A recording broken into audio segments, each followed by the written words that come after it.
de Sant Carles de la Ràpita. On es troba? El terme municipal de Sant Carles de la Ràpita té una extensió de 53,69 km², situada al sud-oest de la comarca del Montsià. Es troba a la vora del mar, dins el Parc Natural del Delta de l'Ebre i a la falda de la Serra del Montsià, limitada pel nord amb Amposta i pel sud per Alcanar. Població i festes. A l'any 2016 la població era de 14.718 habitants. La densitat de població és de 283,89 habitants per quilòmetre quadrat. El gentilici dels habitants és rapitenc o rapitenca. Festes. El mes de gener es celebra la festivitat de Sant Antoni Abat i durant el mes de juliol la festivitat del Carme. Al mateix mes de juliol, la ciutat viu una setmana de festa major en honor a Sant Jaume. El 11 de setembre, la celebració en honor a la Mare de Déu de la Ràpita.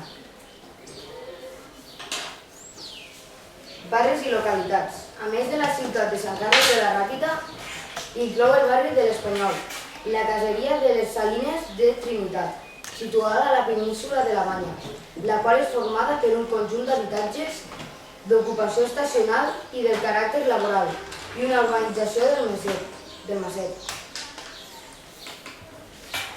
Monuments i llocs d'interès.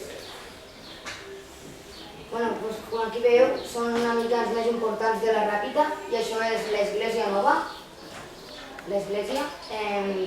el Museu Marítim de les Casotes, els porxos,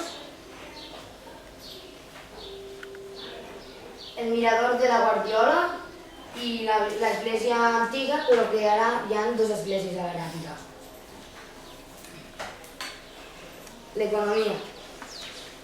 El port de Sant Carles de la Ràpita és un dels més importants de Catalunya, pel seu volum de captures i el gran nombre de barques que hi ha.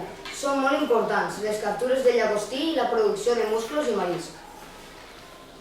El cultiu d'arròs es va introduir a la zona mitjans del segle XIX i era aconseguir la seva màxima producció durant la Primera Guerra Mundial. Encara que l'arròs és el principal cultiu també es troben explotacions dedicades a l'olivera i el garrofer. Fou també durant el segle XIX quan es va iniciar l'explotació de les salines de la Trinitat per la producció i l'explotació de sal. Sant Carles de la Ràpita és un centre destacat turístic gràcies al contrast entre mar i muntanya, les seves platges i la seva localització a prop del Delta de l'Ebre. La gastronomia també és un important valor turístic del municipi. Història. La presència humana al terme de Sant Carles de la Ràpita es remunta al Paleolític, ja que s'ha trobat una pintura rupestre que representa un bou en posició vertical, de color negre, a la cova del Tendó. Aquesta pintura és la més antiga de Catalunya, actualment ja desapareguda. Els ibers van habitar la zona, als quals s'atribueix la creació de la ciutat. Ciutat Ibera, anomenada Ibera, que es creu que podria ésser Amposta o la Ràpita.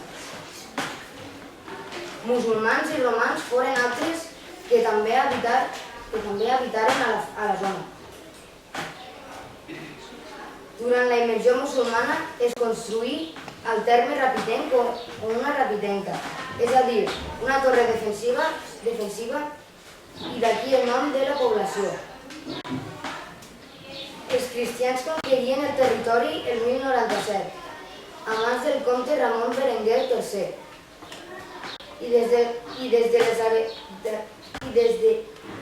d'aleshores el territori fou canviat d'amo.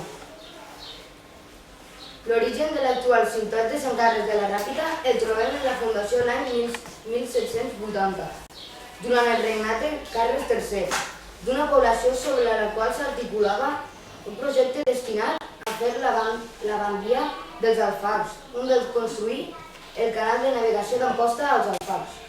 Per poder convertir el port dels Alfacs és un dels més importants de la Mediterrània. Malgrat tot, no es va poder posar en marxa.